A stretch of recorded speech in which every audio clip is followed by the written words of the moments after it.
Hello and welcome to the Man of God podcast. My name is Casey Wilson. We have Travis Shook, Danny Antoine, and Justin Bohner this morning. How are you, gents? Morning. Good. Today we're talking about pride. We're really talking about glory, right? We've been doing 3-part. We said we weren't going to do these short series, but we ended up doing it. It's good for the end of to walk through this. Talk about, yeah.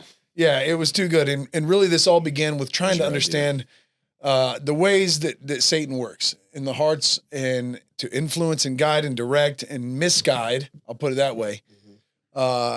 Christians, believers, unbelievers, all people, all mankind. And 3 of the primary ways that he does this is through this little phrase, girls, gold, and glory. And so we've been going off of that. We talked about girls in one episode, women and lust and sex. We talked about gold, money, striving after it, possessions, wealth, fame, and fortune that comes from that. And now we want to talk about pride. We want to talk about glory, that false sense of glory that it's in all of us. Every man has to accept the reality that he serves himself first and foremost. He seeks for his own fame and glory. And all of that really is kind of the seed, the roots that produce so many bad fruits in life. Is that fair? Yeah. I mean, historically, theologians have said that pride is the great sin that all of us have committed. That's where all this begins. That's the reason why Adam and Eve fell. That's the reason why man has suppressed and resisted and pushed off God's will. If you look at the Tower of Babel, even that in itself, it was an attempt to rise up and to become like God. All of that is what the nations, when I say nations, the people have chosen to do for themselves. Exalt themselves, glorify themselves, make themselves into their own name, right? Have a name for themselves. And I get it. We live in a world where accomplishment and success and overcoming and competition, I mean, so many of us feast on all of those things. The Super Bowl just ended, and there is a healthy part of life that comes from competition and jesting. Danny, you've been in martial arts most of your life. You don't want to lose that edge of competition. That's part of what shapes men. It's part of what shapes all of us. And yet there can become an unhealthy, self-glorifying stage that a person can get into. At this point, to say the competition is so null and void, you would think you just take anything at this point. You know what I'm saying? Because people are just not competitive, and it's so discouraged. Like, kids are made to feel like, monsters because they're competitive. And it's like, why would you want to kill that in a kid's spirit, man? Let them be competitive. You got to learn how to win, but you also got to learn how to lose. It's all part of it. But it's like, we treat kids today like that's like the worst thing imaginable. We're so scared to let them fail. I'm like, Johnny's going to be all right, Let him take a couple of bumps. He'd be okay. So, gentlemen, help guys flesh this out, because it would be good to get to a point that we can, for the guys that are listening in a truck as they're driving to work or whatever they're doing throughout their day, you want to be able to evaluate yourself. And this isn't one of those things where it's like, once you kill pride, you're good, you've done it, you've slayed that beast, and then you're good for life. This is an everyday, multiple times a day self-evaluation. Is the thing I'm doing, the way I'm behaving, the advice I'm giving, the way I'm approaching this situation, is it filled with pride? Because if it is, then I'm misleading. And pride it's so subtle, it's so deceptive, because you can look at something and you can start off with a pure right intention, right? And as you progress down whatever you're trying to achieve or work toward, business, relationships, if you're not careful, there's gain in it for you. Does that make sense? Like whenever I go throughout my day, I'm not like, am I being prideful? Because it's easy to deceive yourself that you're not. Like, you can see good in something that you're doing. So if you get blessed because we're doing something together, I can easily write off, well, I'm helping Dad, I'm helping Pops out. Like, we're good. Even though it completely helps me as well. So what I'm trying to explain here is it's very deceptive. It's not very black and white. Like, am I chasing glory and giving God glory, or am I being prideful? It's very subtle. And the only way that I can decipher between the two is being in my word and God convicting me. Because there's times where I'll I mean, offer someone advice or like whatever it is, whatever scenario, whether it's work related, whether it's sports related, whether it's just family counsel, friends, and there can be an ulterior motive very quickly. Like, I want them to call and ask me for advice. I want to feel like I'm the wise one. I'm the smart one. I have the answers. Oh, yeah. Look at me in my time with my Bible. You don't know this.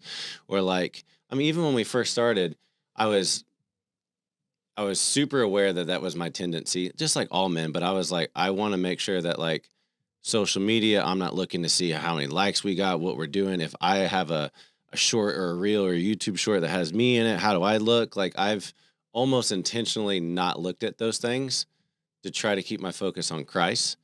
And looking now as I'm maturing along the way, I could care less if I'm in them. And that's showing me that I'm more qualified to step into those things because I don't care about them as much. Does that make sense?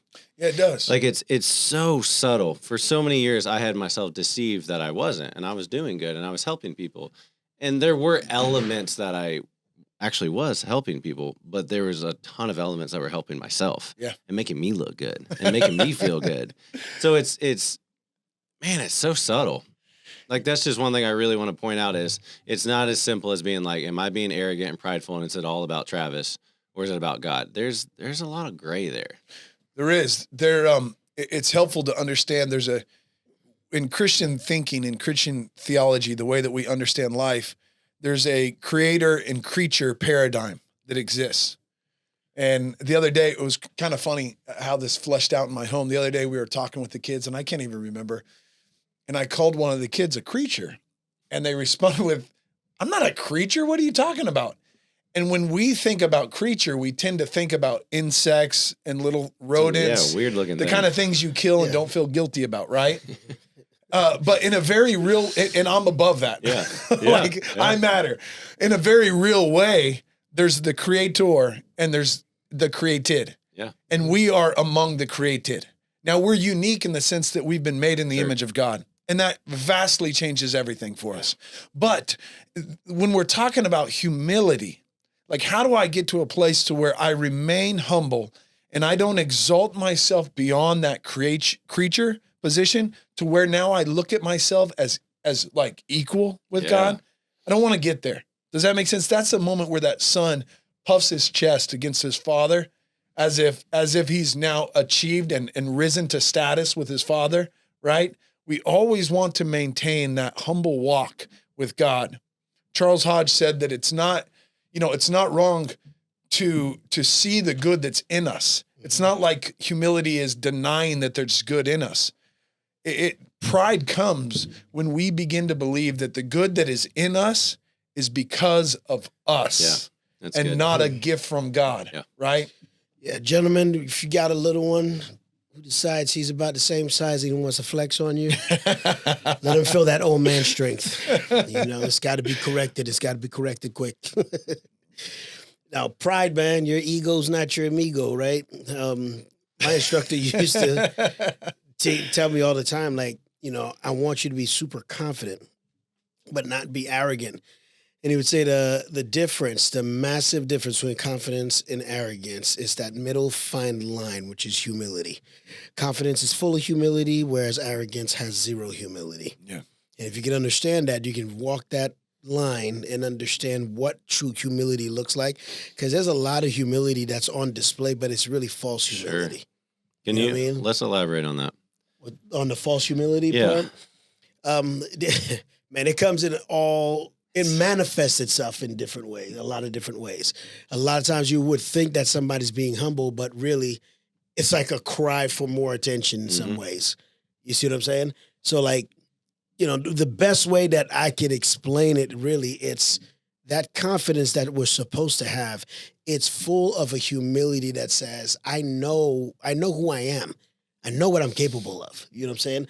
I don't have to speak it out. I can just display it if I need to. But I don't have to go out there and harp on it. And center of attention. Make people look at it and see, look what I can do. When you're confident, you just know.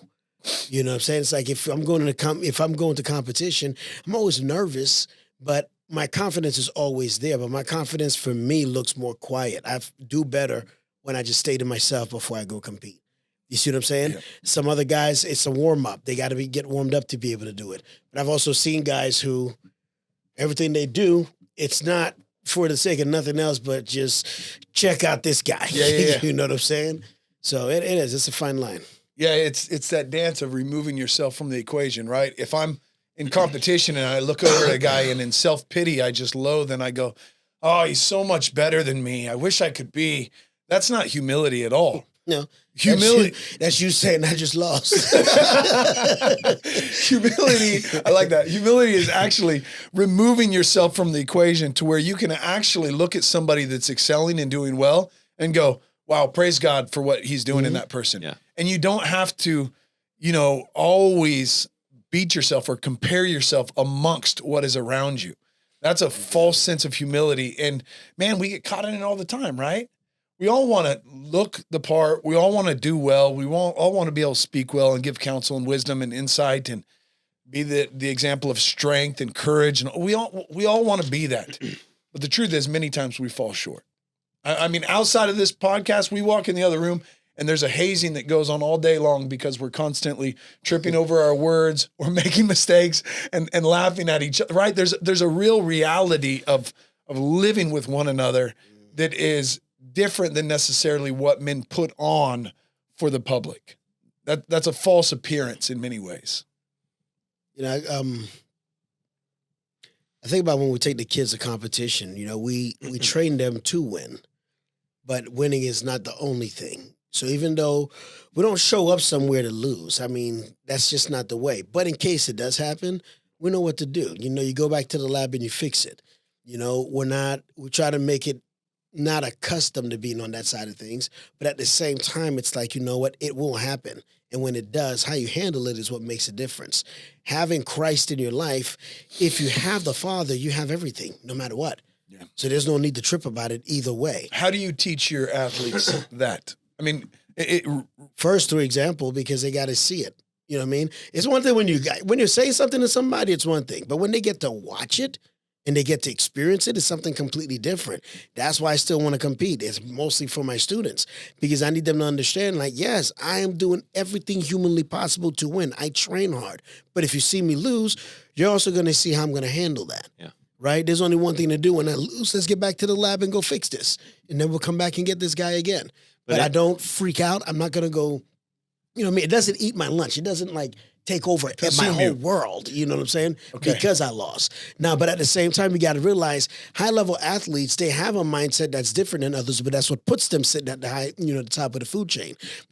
I hate losing more than I like winning. That's a hard concept for people to grasp. You know what I mean? I hate losing way more than I like winning. I've lost every embarrassing, humiliating way that you could think of in the ring. So I know what that's like. I've nurtured that. But I've also won in some of the most amazing ways as well. So I know how to nurture that as well. I know which one I like better. You see what I'm saying? I know what side I like to be on. Yeah. But just in case we end up on this side, my coach and I will look at each other like, all right, well, first of all, how did we end up here? Right? It's not where we normally like to be. And then let's get back to the lab. Let's go figure out how we're not going to let that happen. But I watch others who they freak out. It's like the end of the world if they lose. Yeah. You see what I'm saying? And it's the same in life. To add to that, or if they're embarrassed or humiliated or ashamed. That's what I like about what you're describing here, you and your coach, learning both sides of that. So when you were utterly embarrassed, when you had the opportunity to deliver the embarrassment, you, I'm assuming, handled yourself a certain way towards your competitor. You honored them. If you got beat bad, sure, you wanted to beat them. You went back to the lab to figure it out. But there was a mutual respect and an honor, wow, you're good and you got me. Thank you. Yeah. Well done. And I'm going to go fix this. And that to me is a precursor. If you don't have that, then you're going to end up prideful and wanting to be equal with the creator kind of thing, like how Satan did. If I'm jealous of something you have, instead of being dang, well done, show me, or I'm going to go fix it and I'm going to catch up to you, in a good, healthy way. Yeah. If I can look at you and be good job. But if I'm mad and I freak out and pitch a fit in the ring, that shows me this false humility. My identity is in what I'm doing. Yeah. And it's a precursor to how you're going to respond to Christ. Does that make sense? Yeah, it does. It does. It's cool to see both sides of this. And if it's so easy to miss in real life application, right? Well, I was going to say, I mean, we're talking about competition, but really it's in life as well. You're going to win, you're going to lose. You know, for us, the way we acted in the ring, that means I'm going to react the same way in life. I'm going to handle it the same way. So if I understand, just calm down. You know what I mean? It's not that serious. Whatever you mess up, it's a mistake. I like to tell the kids all the time, you made a mistake, but you're not the mistake that you made. There's a difference. If I get disappointed, I get disappointed in what you just did, but you're still my boy. You're still my girl. You see what I'm saying? So just learn to understand it, but that's got to be taught. We a lot of times, I think, to assume that people already know, especially with kids. Yeah. And to me, that's wrong because we're not living in that same kind of culture anymore. We're assuming a lot of times that especially men know things already, and they don't. And a lot of times the reason why a lot of them don't feel comfortable to say anything because they know that that expectation's already been placed on them. Okay. So they don't want to come out and be like, well, you already expected me to be a particular way, and I know I'm not, so I'm not going to sit there and look at you and be like, so how do I do that? You see what I'm saying? So we I call it wrongful expectations on people. What you're describing, and I want to keep talking about it, it's real life practical. How do you stay from being prideful, or how do you avoid drifting to prideful? And in your pursuit of glory and honor, which we should know as Christians is honoring and glorifying God. Mm-hmm. And that's enough, but he'll bless us and kind of carry us with him in that line, that delicate line between both, right? Drifting into pride instead of honoring and glorifying God. Mm-hmm. What you're talking about is exactly how you do it. It's real life stuff. Reed's going through something and he asked me, such and such said this and this and this. What do you think I should do? And I was like, why does it matter? And I'm not just trying to get him to be quiet so I can do what I want to do at home. I'm like, why does it matter if he is right? And we walk through the dialogue and the emotions and the roller coaster. And at the end of it, he's like, you're just older and you got it all figured out. Da, da, da. And I'm like, no, like, what does the Bible say? Like God's enough. And you teach them the winning, the failure, the emotional swings. It's about God. It's not about what someone thinks about you, what you have and what you don't have.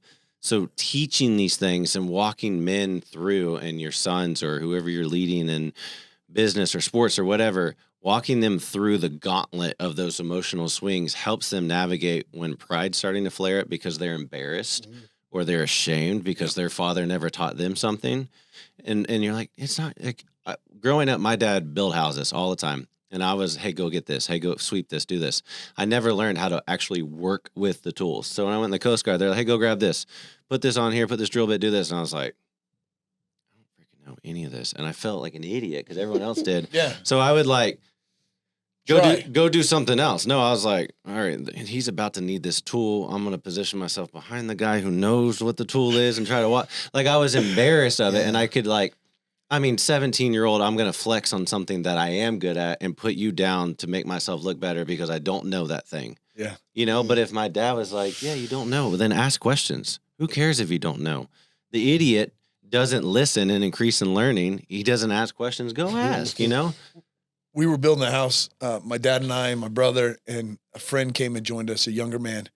And it got to the time that you're putting up the roofing shear, like the sheeting on the roof, and nailing it off. And he got to a point he was boasting how fast he could do it. You know, he's running, just running, nailing this thing off. And we're watching and we're like, this isn't good. And by the end of the day, you walked inside the house and looked up, and it was about 80% of the nails had missed all the rafters. And we had to spend the entire next day going through and chipping them out. So that foolish, youthful pride, you know what I mean? That just try to get ahead of yourself.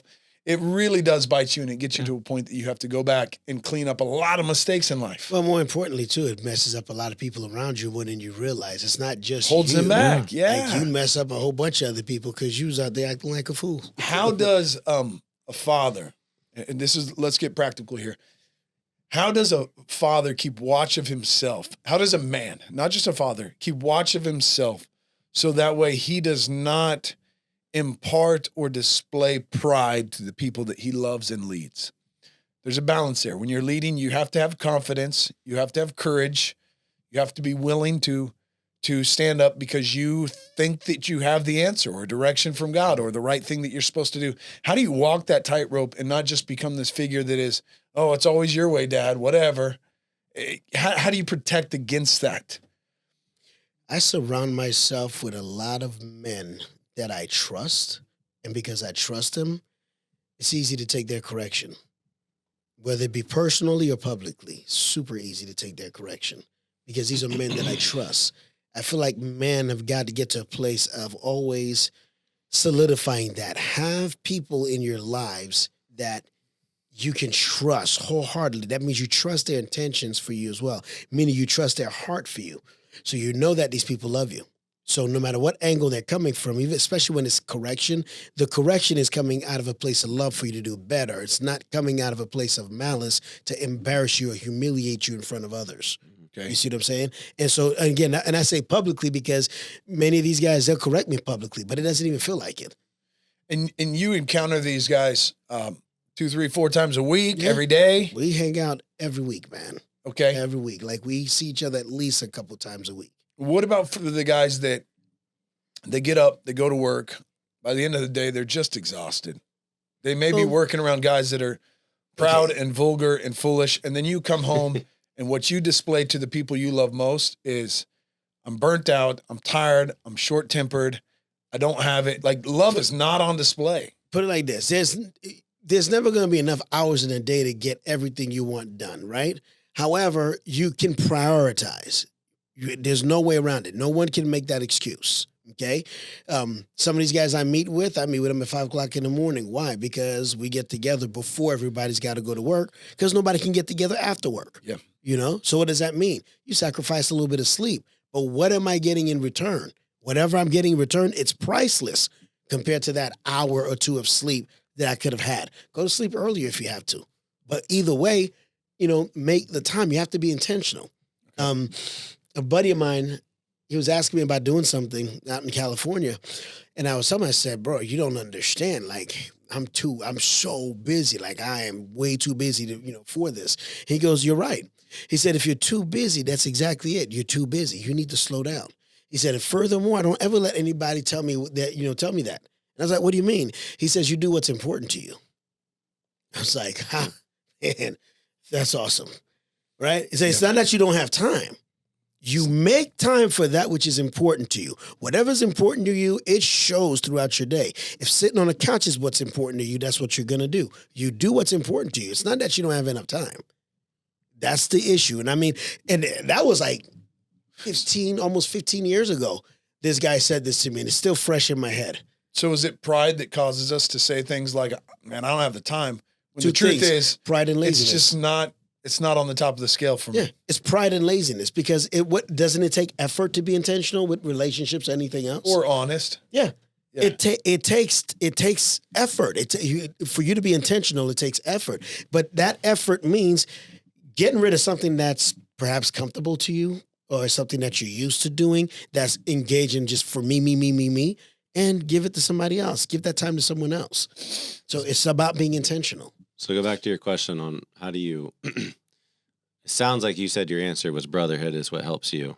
Mm-hmm. What helps me with Reed specifically, thinking on what I want him to be able to do at a young age, leaving my house feeling like he has a decent foundation in Christ and knows how to grow that foundation and grow closer with him. I talk to him about everything, highs and lows, mainly my screw ups constantly. And then he gets to see it walked out and lived out through him. So he'll come home, we'll get in the truck, and he's learned from my language over the years. It depends on who asks first. He's like, how was your day? And I'll say, how was your day? And we'll talk through it. And I've learned to give him more of an understanding of my day than a normal 13-year-old because I want him to feel the weight of what I'm dealing with to an extent, right? So he gets to watch how I handle it. Yeah. He gets to see how I come home. He gets to see what I do. So the other day he got in, I was like, how was your day? And he's, whining and complaining about school and everything. And it's, how was your day? And I was like, all right, how do I express the weight of what I'm doing without putting it on him, Sure. So I'm explaining, meeting this, and the meeting is trying to achieve da-da-da-da. And anyways, we go home, and he sees me without fail go home. And if the girl's already home, I go find wherever they are, and they like it, but they don't like it. I just lay on them. No matter what they're doing, I just lay on them for a little bit. And I'm like, how was your day? Da-da-da-da. And sometimes like, Dad, I want to do something. Dad, I want to do something. And I said, hey, this is last night conversation. I'm like, I'm with you. We work out together. We do guy stuff together, and I love it. But I was like, I haven't seen my wife today, or I haven't. It's been in meetings. I said, my little girl needs to know how I see her day. I said, you're going to be doing these things. And so I explained to him what I'm doing. There's times that I blow up and I'm not Christ-like in front of him. So to help with the pride, and God will deal with me, and I'm in my Bible. And I know, like, as a man when you're messing up, like, it. You can choose, to lean in and double down on it, or you can choose to be like, all right, God, I'm sorry. So I can't tell you how many times, and feel free, ask my children when I'm not around, because that's good conviction for me. But I'm like, I messed up. And every time they're like, no, it's good, it's good. I'm like, thank you for that. I thank you for the forgiveness. But let me explain to you where I messed up. I was super stressed from the day, and you're just like, let's go get my dirt bike. That's the thing right now. Let's go get my dirt bike. And I'm like, I don't care about your dang dirt bike. Like, I gotta go, and I'm like, all right. Tell them to call me. I'm sorry, and I'll explain. I was frustrated because of, I'm dealing with this, I'm processing this, and you were just like a gnat for a second instead of me explain. And I walk through these moments with him, and he gets to see it. He gets to ask questions. The other day, and then I get to walk it out with him. He's learning how to, like, drive the truck around our yard and reverse down. And he went to go get the trailer the other day that was down by the barn. He's like, can I go get it? And I was like, yeah, like, it's pretty open. I was like, go for it. And I'm like, man, I should probably go out there. And I was like, I'm just gonna let him go, because So wait, he's taking your truck. He's on your property. He's not getting on the main road. He's gonna drive down the hill. He's gonna back into a trailer, hitch it up, and drive it around. Yep. So your truck, my truck. Okay, wow. So I was you got a backup camera on your truck. Yep. Okay, that does help. So he's been reversing around, getting the trash that's up top and driving it back. He's been doing a little bit, and he's not bad. So I'm like, all right, I should probably be out there. And I was like, I'm going to let him go. And part of it was me being lazy, and I wanted to hang out with the girls and not immediately go do something. And I was like, but I remember being 17 and not knowing how to do any of this, and how I hated it. Yeah. I was like, I'm just going to let him go. And I said, if he scratches. And how old is he right now? 13. He's 13 years old. I'm like, if he scratches the truck, it's a truck. Who freaking cares? And it's honestly, this might be weird to other guys. When I see a dent in the side of my truck and it's at least a funny story and not him mad, like, it's funny. Like, I laugh about it. So he comes up. He's like, Dad, I need help. He's like, I'm like, you jackknife it? And he's like, yeah, it's sideways. All right, I'll be out there in a second. I come out, and it's sideways, and it's not bad. I'm like, all right, cool. He's like, yeah, I was trying to do this, and I said, did you hit anything? He goes, no. Well, I heard like a. I was like, so you hit the bumper? And he goes, yeah, I think so. And I'm like, all right, let's look. It is dark out, and he had that thing turned so sideways, but he couldn't tell, and he's reversing it, and the corner of your trailer went into like the metal panel, not on my bumper, on the side of my truck. There's like a punctured hole in it. And like in the moment, like, I really wasn't annoyed, but I was like, this is a great teaching moment. So I took my phone out, because it was almost dark, and I shined the light on it, and he's like, his eyes get huge. He's like, I'm like, what'd you do? He's like, well, and he explains it. And I said, all right, so you need to straighten. And I was like, you just need to straighten it back out. I said, this is not a big deal. I said, it's actually kind of funny. And I said, and one day, if you work really hard, you might be able to buy this truck from me and earn it. And that's your hole in your truck. That's your doing right there. But like, there. he got to see, all right, Dad gave me responsibility. I messed up. Dad showed me, and like, got to walk through it. So what I'm trying to teach is, don't be stubborn. Don't be prideful. Like, come show me, come tell me. We'll work through the problem together. It teaches humbleness. He's not embarrassed to come talk to me. But the only way that he's willing to exercise that is he sees me do it. He sees me come home, be stupid sometimes, apologize. This Bible says this is the standard. I didn't do that. Thank you for forgiving me. But like, this is where I should be chasing after. We need to do it together. That's easier talking to my son, but trying to grab that and do that with grown men, and do it in the stressful day, you're coaching a class, you're at a red light. That's where it's more complicated, and I'm not as, like, when I come home and I see Rita, I'm like, I know what I'm supposed to do with him.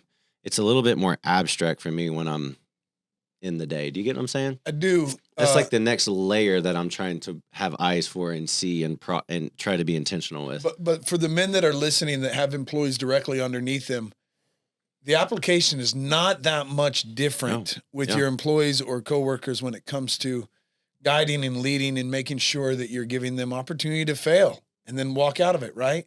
A man that is given the opportunity to fail at work and then prove himself well and correct his response, that man's probably going to go home and he may not blow up on his wife, Yeah. and he may not get discouraged. Soft. Yeah. Yeah, that's a man that's going to learn that there's a way around this, and it doesn't. My identity is not found in my failures. Reed kept stressing, and then I'm done with my stories. He was like, I don't understand how you know what to do. Like I'm with you and I get to hear this stuff, but I still mess it up. And I was like, buddy, one of Jesus's disciples chopped off a guy's ear. Yeah. Like tried to kill people with fire. I was like, they lived with Jesus.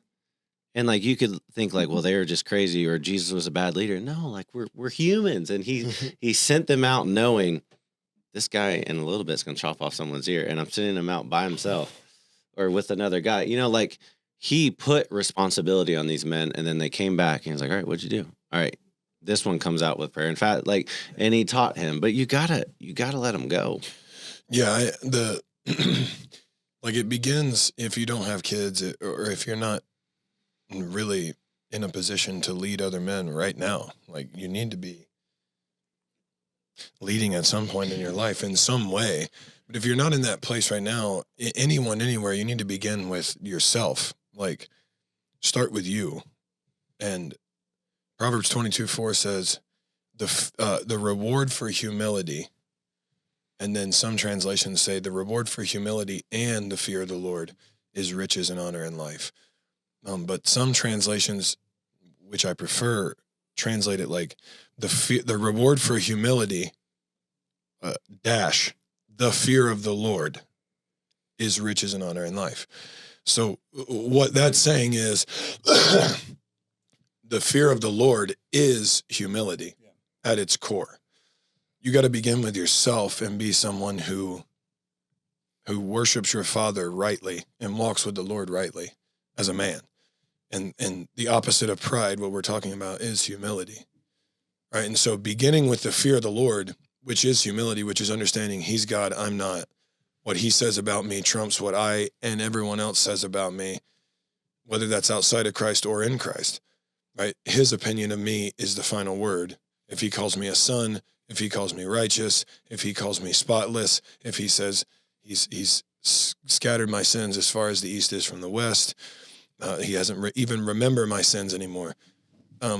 It's a sin for me. It's idolatry for me to think any other way about myself than the way that he does, right? It's actually sin because you're calling God a liar. Mm.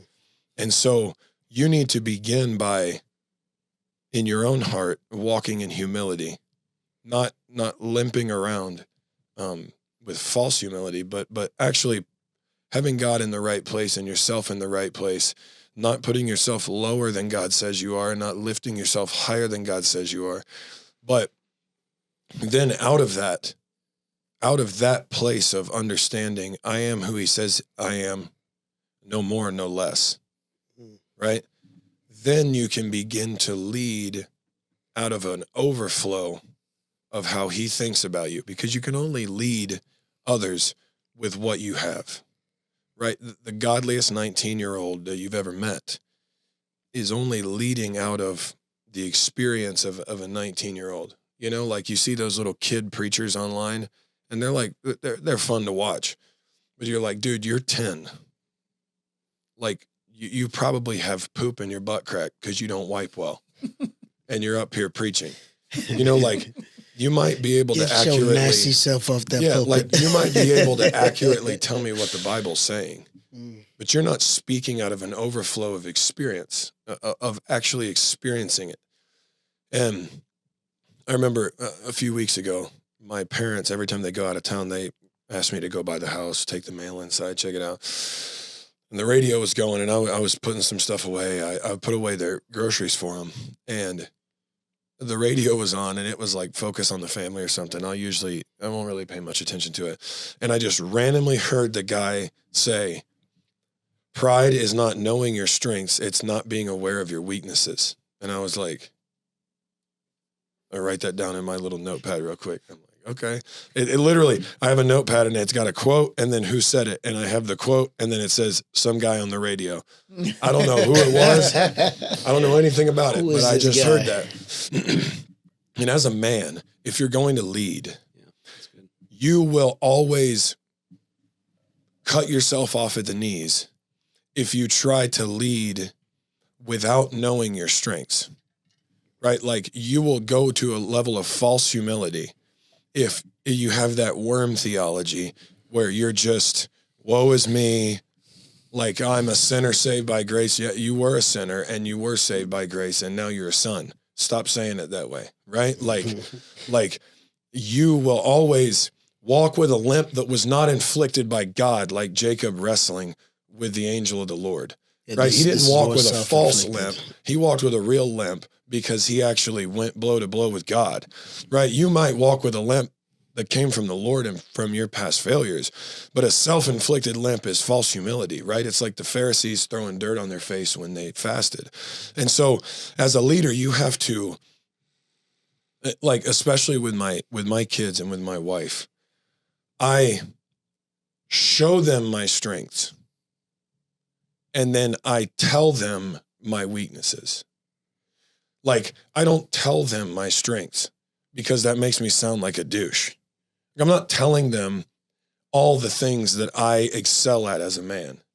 I am aware of them, which is not sin, but I am actively telling them where I'm weak and why I need other people, why I don't have all the answers, why I'm not it. I haven't arrived, right? Like if I'm just telling them all my strengths and avoiding my weaknesses, what I'm doing is actually creating a really destructive pattern because my family sees more of my weaknesses than anyone else in the world, but besides God.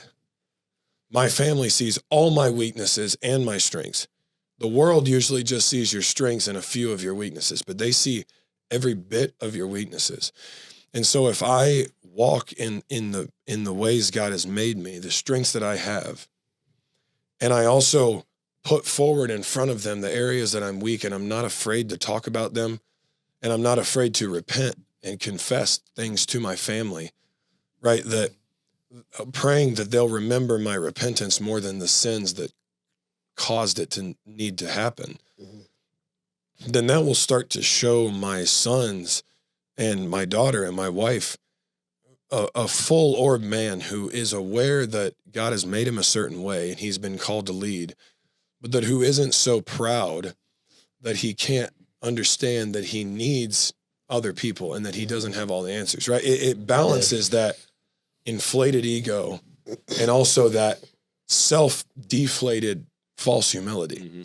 Is it, I totally understand where you're coming from. And I don't think you're saying this, but I just want to acknowledge it. I don't think it's wrong to boast when we're boasting in the right things of God. Paul boasted in his ability to church plant, what he had done. He boasted in the things that were in right alignment with God. Yeah. If your child is afraid at night, they're little, and they come to you and they say, I'm terrified. And you say, I'm weak and incapable of taking care of you, but God will protect you. I think you're creating a false security for the child. I think it's also okay to say your daddy works out every day so that he can protect you, and God is with me I don't think that's wrong is what I'm getting after. Does that make sense? Yeah.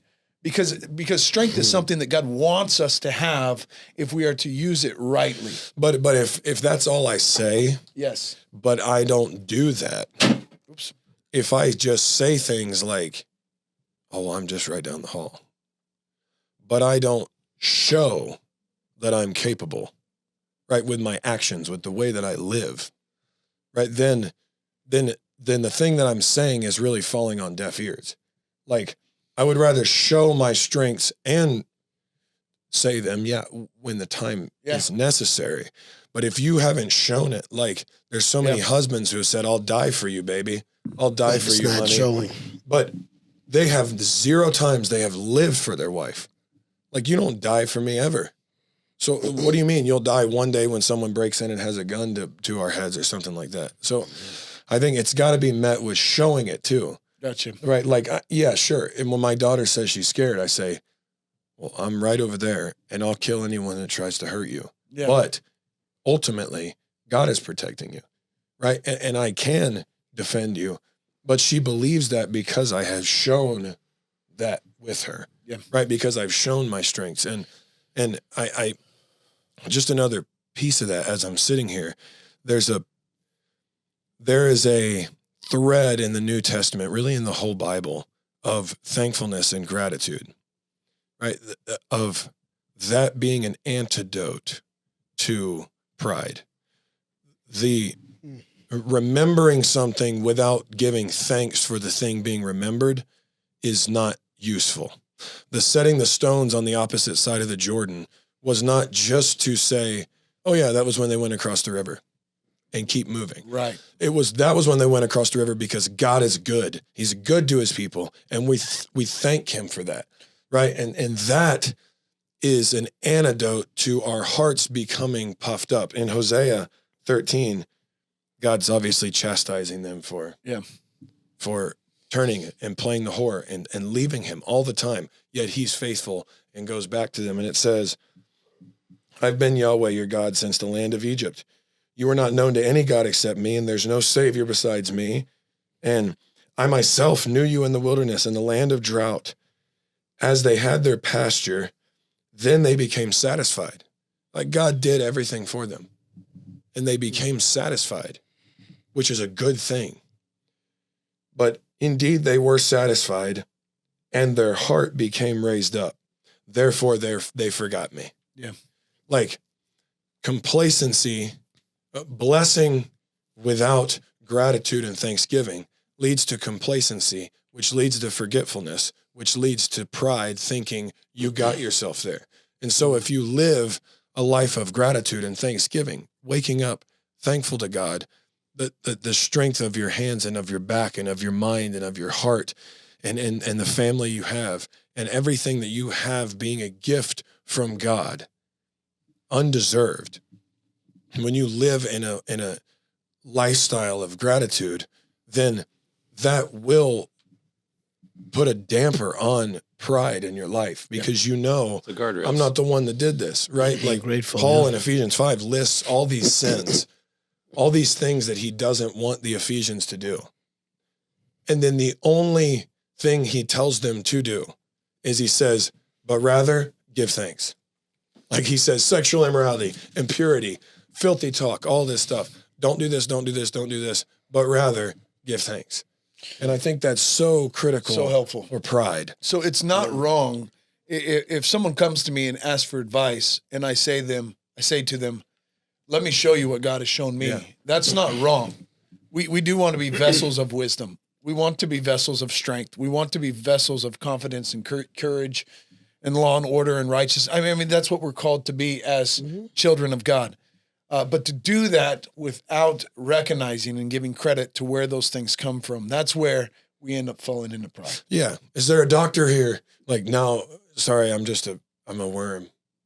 But you are a doctor? You know what I mean? Like, please, someone help now. And you're like, woe is me. I'm just a sinner saved by grace. Like, no, do the thing that God has given you to do. Okay, made you Like, capable help. to. Yeah. Like, All right, let's wrap this up. And the way I'd like to do this is read probably one of the most famous, I think, portions, scriptures when it comes to pride. One that has been very helpful to me, one that I think many men should put to memory. It comes very quickly.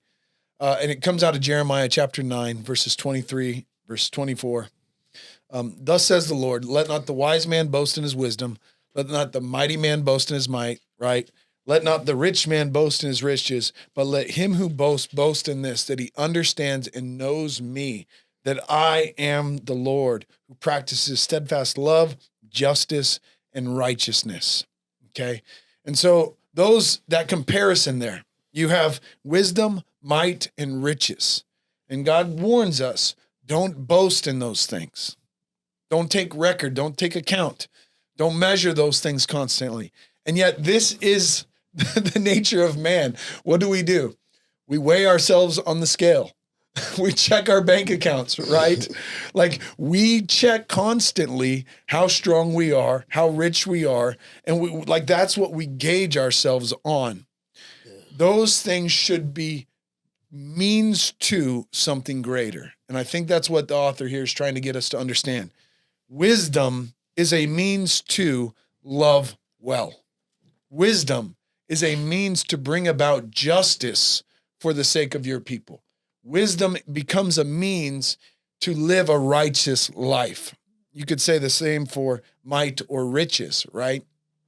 The mighty man, he's capable of bringing justice to an unjust situation.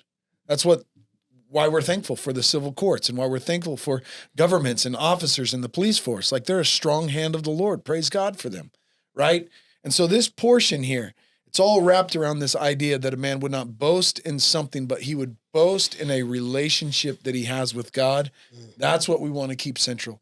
To the man that's concerned and worried and wanting to walk this out well, if you make much of your relationship with God, you'll begin to make little of the things of this world.